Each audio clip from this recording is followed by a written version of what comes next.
Bonjour, donc je suis Marion Imbert-Bouteille, interne de génétique médicale ici à Montpellier et j'ai le plaisir de vous présenter une brève revue de la littérature concernant ce qu'on appelle très pudiquement les découvertes non sollicitées en diagnostic prénatal sur ADN libre circulant.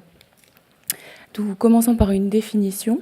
Ce que l'on appelle découverte non sollicitée, eh bien, c'est toute découverte non délibérée qui a une importance potentielle sur la santé ou la reproduction pour le patient ou sa famille et qui a bien sûr aucun lien avec l'indication du test. Dans le DPNI, ça veut dire que toute découverte différente d'une trisomie 13, 18 ou 21 est une découverte fétale, est une découverte non sollicitée. Alors, ces découvertes non sollicitées, elles ne datent pas d'aujourd'hui, puisque lorsque l'ACPA est entré dans le champ du diagnostic prénatal, eh bien, on a, comme certains le disent, ouvert la boîte de Pandore et été confronté à des découvertes non sollicitées concernant le fœtus dans environ 0,5% des cas. Ça pouvait être des syndromes microdélétionnels sans aucun lien avec les signes d'appel échographique, ou encore des maladies monogéniques, ou même des prédispositions au cancer. Alors, si on se souvient bien qu'en DPNI, aujourd'hui, on analyse de l'ADN qui, en réalité, est composé pour 5 à 20% d'ADN fœtal en réalité placentaire et pour 80 à 95% d'ADN maternel, on comprend qu'il faut s'attendre à des découvertes non sollicitées. Et ça fait déjà plusieurs années que les équipes comme celle de Diana Bianchi préviennent et disent « attention, on va tomber sur des choses très inattendues ». Alors, pour commencer, quelle est la situation typique du biologiste qui tombe sur une découverte inattendue? Eh bien, c'est la situation où il découvre non pas une trisomie 13, 18 ou 21, mais une monosomie ou éventuellement une association d'aneuploïdies impliquant les chromosomes ciblés par le DPNI. Et cette situation se présente dans à peu près un DPNI sur 1000. Ce qui est intéressant de savoir aussi, c'est que quand on est face à une situation donc, de monosomie ou d'association d'aneuploïdies multiples, eh bien, dans 70% des cas, il y a une discordance complète entre le DPNI et le karyotype fœtal, qui se révèle être normal. Alors, oui, pardon, j'ai supprimé une diapo. Alors, entrons dans le vif du sujet. Qu'est-ce qu'on détecte de manière non sollicitée en DPNI? Eh bien, il y a tout le champ des découvertes qui concernent le fœtus. Je ne vais pas les détailler puisqu'elles ont été abordées dans la communication précédente. Mais quand on se dit que ce n'est pas l'ADN du fœtus qui est en cause, eh bien, en fait, c'est bien l'ADN de la mère qui est à l'origine de la découverte non sollicitée. En premier lieu, des aneuploïdies qui concernent les chromosomes sexuels. Rapidement, il faut garder en tête qu'en population générale, la trisomie X, par exemple, est présente chez une femme sur 1000. Et dans les pays où le DPNI est réalisé sur les chromosomes sexuels, eh bien, dans 42% des DPNI anormaux, il s'agit d'un résultat qui concerne les chromosomes sexuels. En réalité, dans ces 42%-là, il y a environ 10% d'aneuploïdies des chromosomes sexuels qui sont en fait des aneuploïdies d'origine maternelle. Une petite vignette clinique qui vient de Chine, donc avec des pratiques qui peuvent être un petit peu différentes de nos pratiques en prénatal. Une patiente âgée, grossesse précieuse, qui a un risque de trisomie 21 extrêmement élevé et qui refuse la myosynthèse. On lui fait un DPNI qui met en évidence une perte d'un chromosome X, mais avec des paramètres statistiques qui suggèrent une origine maternelle. Alors, en Chine, il a été proposé de réaliser un karyotype maternelle qui a confirmé la présence d'une monosomie X en mosaïque et les paramètres statistiques étant clairement en faveur d'une origine maternelle et une confirmation karyotypique, la grossesse a été conservée sans procédure invasive. Le deuxième type de découverte non sollicitée concerne les CNV d'origine maternelle. Avec les explications techniques des deux premières présentations, on comprend que ce sont sur les paramètres statistiques associés aux résultats, notamment le Z-score, le ZZ-score, que l'on peut être orienté vers une origine maternelle. Alors, un premier exemple de découverte non sollicitée, une trisomie 18 en mosaïque maternelle qui a été découverte en fait comme étant un faux positif d'une trisomie 18 dans cette équipe chinoise. On a trouvé également une autre équipe, pareil en Chine, une délétion du bras long du chromosome 18 d'une taille de 3,5 mégabases. Donc on voit qu'on commence à descendre en taille parce que en fait on est sur l'ADN, on n'est pas sur l'ADN fœtal et on est sur la fraction d'ADN d'origine maternelle. Donc en fait une grande quantité et la résolution, la taille des CNV potentiellement détectés est de plus en plus fine. Donc ce profil atypique en DPNI avait fait évoquer sur les paramètres statistiques une origine maternelle. L'ACPA maternelle a été réalisée et a tout à fait confirmé cette délétion de 3,5 mégabases, mais malheureusement ou heureusement, enfin en tout cas, il s'agissait d'un VUS, donc une découverte qui est relativement difficile à gérer dans le cadre d'une grossesse. Les Chinois ont fait un karyotype fœtal quand même, alors ne me demandez pas pourquoi, puisque c'est un VUS, mais le karyotype fœtal était normal. On a trouvé également des duplications du chromosome court du chromosome 18, du bras court du chromosome 18. Là, simplement pour attirer votre attention sur la taille des duplications qui ont pu être mises en évidence via le DPNI, l'une de 1,15 mégabases, la seconde de 487 kb, et toutes deux ont bien été confirmées par des deuxièmes techniques. En fait, quand il existe un profil atypique en DPNI qui évoque un CNV d'origine maternelle, toute la question est de savoir faut-il le rendre ou ne pas le rendre. Et cette étude assez récente de l'équipe de Levin, de Joris Vermèche, rapporte leur expérience sur 10 000 DPNI réalisés. Ils expliquent qu'ils tombent sur environ 10% de CNV non récurrents, donc ce sont des données qui sont concordantes avec la population générale en ACPA. Et puis, ils montrent, et ils essayent d'argumenter leur stratégie et leur position en disant que dans 5 cas, pour 5 CNV d'origine maternelle, ils ont estimé qu'il y avait une importance clinique suffisamment significative pour se permettre de rendre le résultat à la patiente. Alors, je vais essayer d'en détailler quelques-uns.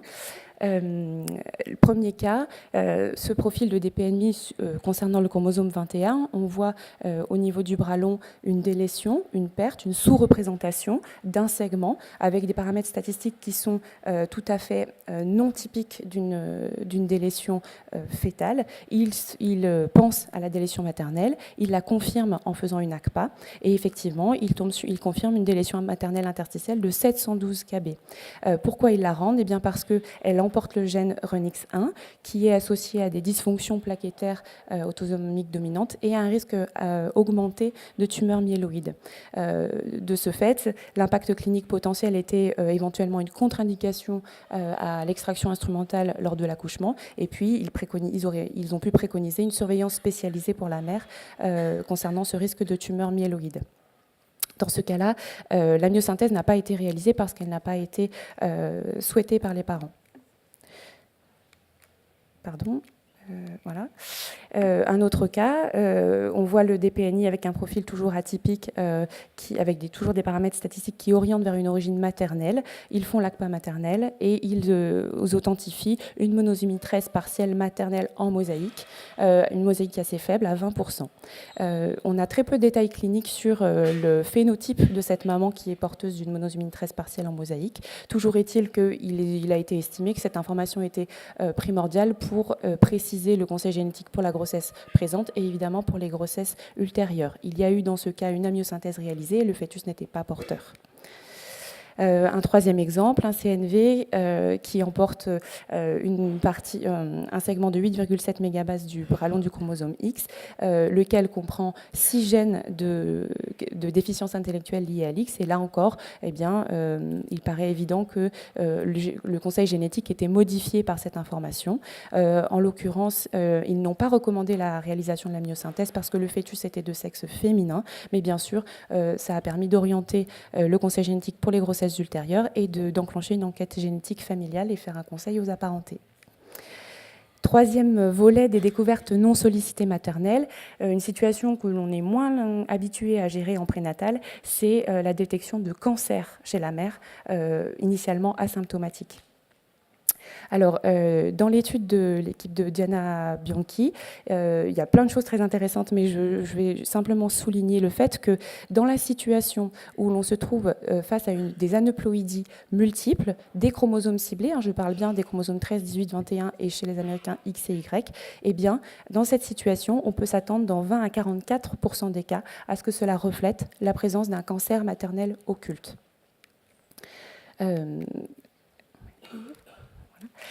Cette étude de l'équipe de Louvain à nouveau montre que eux, sur leur expérience de 10 000 DPNI, ils ont mis en évidence par le biais de profils très atypiques avec de multiples aneuploïdies du DPNI, abouti à des diagnostics de cancer dans 6 cas, donc ce qui nous donne une fréquence d'environ 1 DPNI sur 1000 à 2000. quels types de cancers ont pu être détectés. Là encore, des vignettes cliniques. Vous voyez sur la gauche le type de profil des PNI sur lequel on peut tomber, donc vraiment des aneuploïdies multiples qui concernent quasiment tous les autonosomes. Et ils ont rapporté un cas de cancer ovarien, de lymphome folliculaire, un autre de lymphome hodgkinien. Et ce qui est intéressant, c'est que c'était des patientes réellement considérées comme asymptomatiques, pourtant avec des maladies déjà bien installées, pour certaines métastatiques. Et il souligne l'intérêt de cette détection par le DPNI, puisqu'ils pensent que ça a une réelle valeur clinique, parce que les quelques symptômes présentés par les patientes étaient en fait des choses très peu spécifiques, type nausées, vomissements, fatigue, qui sont totalement négligés dans un début de grossesse. Enfin, non pas négligés, mais en tout cas qui n'attirent pas l'attention et qui n'orientent pas vers un diagnostic aussi sévère. Et enfin, un petit mot d'une situation qu'on a bien connue dans la région parce qu'il s'agit d'une patiente qui a été prise en charge au CHU de Nîmes. Pareil, un DPNI avec un profil tout à fait inhabituel qui a conduit cette fois-ci au diagnostic de myélome multiple, un authentique myélome multiple chez une patiente parfaitement asymptomatique et qui a permis de mettre en place une surveillance hématologique spécialisée très resserrée. À l'heure actuelle, elle a eu son bébé, il est en bonne santé et elle est toujours suivie sans début de chimiothérapie.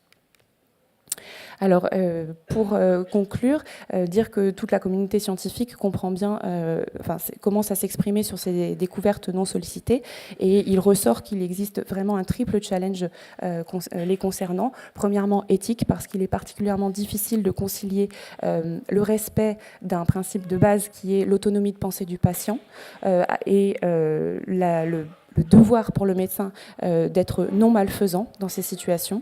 Il y a aussi un challenge technique parce qu'il s'agit de savoir différencier avec de plus en plus de finesse ces profils atypiques et de savoir s'orienter vers l'origine maternelle avec le plus de précision possible. Et enfin, il y a un challenge médico-économique parce que, par exemple, dans le cas des cancers, quand on tombe sur un profil atypique, eh bien, on ne sait pas vers quel type de cancer s'orienter. Et donc, il y a vraiment une démarche diagnostique très, très délicate à mener qui peut amener à la multiplication d'examens plus ou moins coûteux. Et donc, il y a toute une réflexion médico-économique à apporter à ces situations. Les Américains se sont clairement prononcés sur la façon de manager, de prendre en charge, de prévoir ces découvertes non sollicitées et affirment, selon eux, qu'il faut que l'information pré-test inclue explicitement la notion de découverte incidentelle et aller assez loin dans l'explication de ce qui peut être découvert, ce qui peut être assez délicat dans une consultation toute simple de grossesse premier trimestre, de dire, madame, peut-être que dans un cas sur 1000, on va vous découvrir un cancer. Je termine par cette proposition d'algorithme, un tout petit peu adaptée par rapport à celles qui ont été déjà proposées dans la littérature, se dire que en prévision de ces découvertes non sollicitées, la première étape, c'est de réaliser une bonne information pré-test qui soit spécifique au DPNI et qui inclut la notion de diagnostic non sollicité, découverte non sollicitée, avec la possibilité pour les patientes et les couples de dire si elles souhaitent en être informées ou non. Deuxièmement, une petite adaptation qui permettrait, une proposition qui serait de prélever un tube Streck ou autre marque, peu importe, et un tube DTA conjointement dès le début, de manière à gagner du temps si on a une ACPA maternelle de confirmation à réaliser. Ensuite, procéder au DPNI qui soit ciblé ou avec une approche whole genome, vous voyez qu'on peut tomber sur des découvertes non sollicitées dans les deux cas. Et si on est face à une monosomie, des aneuploïdies multiples ou un profil atypique, s'orienter d'un côté, est-ce que c'est un profil qui est évocateur de tumeur ou de l'autre non évocateur de tumeur. Et si on est dans le cas non évocateur de tumeur, eh bien, savoir avec un raffinement des pipelines bioinformatiques si on est sur des paramètres en faveur d'un CNV maternel ou bien en faveur d'un CNV fœtal. Et si on a bien prélevé un tube DTA d'emblée, pourquoi pas réaliser l'ACPA maternelle avant même de pouvoir formuler un conseil génétique complet, plus adapté et peut-être un peu moins anxiogène si on a bien les confirmations et les informations précises. Et éventuellement de surseoir à la proposition de diagnostic fœtal invasif, puisque ça a déjà été réalisé dans certains cas sans amniosynthèse. Dans le cas des profils évocateurs de tumeurs, il est proposé classiquement de refaire un prélèvement, voir si les résultats sont reproductibles, et dans ce cas-là, d'orienter vers une consultation spécialisée et de commencer par une IRM corps entier avec séquence de diffusion pour s'orienter sur le primitif. Voilà, s'il y avait un message à retenir de cette présentation, c'est que les découvertes non sollicitées en DPNI, eh bien, c'est à peu près un test sur 1000 et un test sur 1000 à 2000, et il nous faut donc nous y préparer. Je vous remercie de votre attention et je remercie le comité scientifique de m'avoir permis de présenter ce sujet. Merci beaucoup pour cette très belle présentation. Didier a déjà une question. Ah, excusez-moi,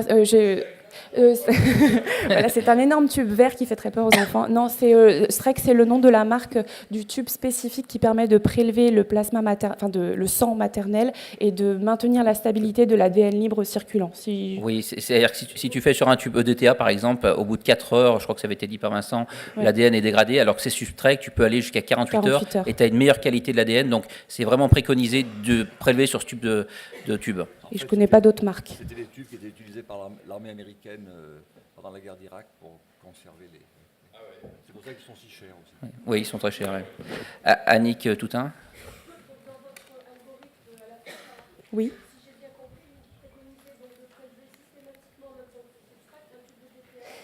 Possiblement. Oui. Tout à fait.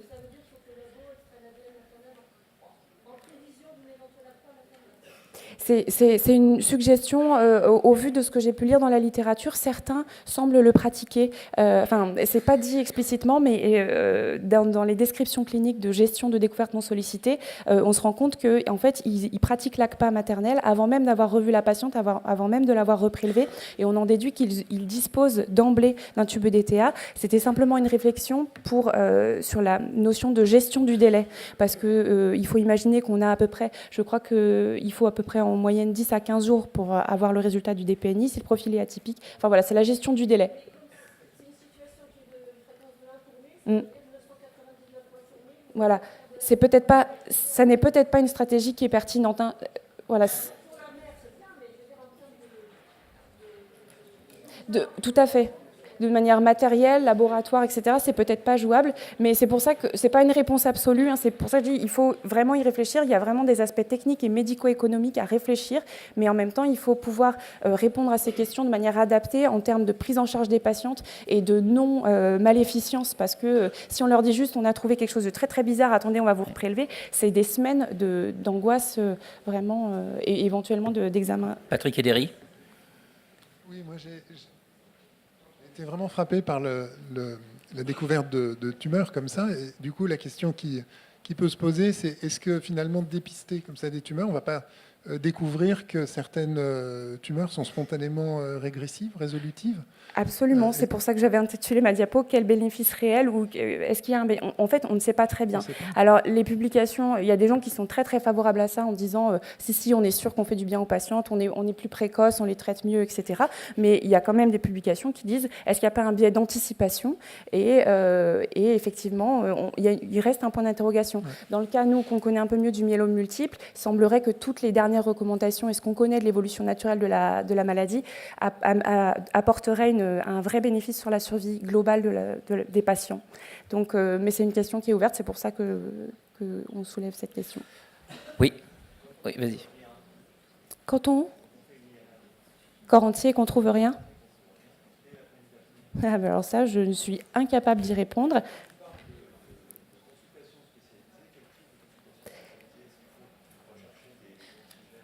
La question, c'est si les RM corps entier, on ne trouve rien, qu'est-ce qu'on fait et quel type de consultation spécialisée est préconisée dans ce cas-là? Alors, je peux parler des cas qui se sont réellement déroulés. Je pense que pour l'instant, c'est encore à tâtons et il se trouve que les profils, en fait, étaient atypiques mais orientaient déjà vers le primitif. Dans le cas du myélome multiple, très clairement, il y avait presque une signature chromosomique de la tumeur et en fait, cette patiente, elle nous est arrivée. Il y a 2 hématosomatiques qui ont, enfin des des cytogénéticiens somatiques qui ont regardé, ils ont dit, mais ça, c'est un myélome multiple. Du coup, on a tout simplement orienté vers l'hémato-onco, et effectivement, on est tombé dessus. Mais il reste vraiment, c'est pour ça que je dis, c'est un challenge médical de se dire, qu'est-ce qu'on va faire si l'IRM est négative? Que va-t-on faire si il y a une petite fixation quelque part, un hypersignal quelque part, mais qu'on n'a pas de primitif?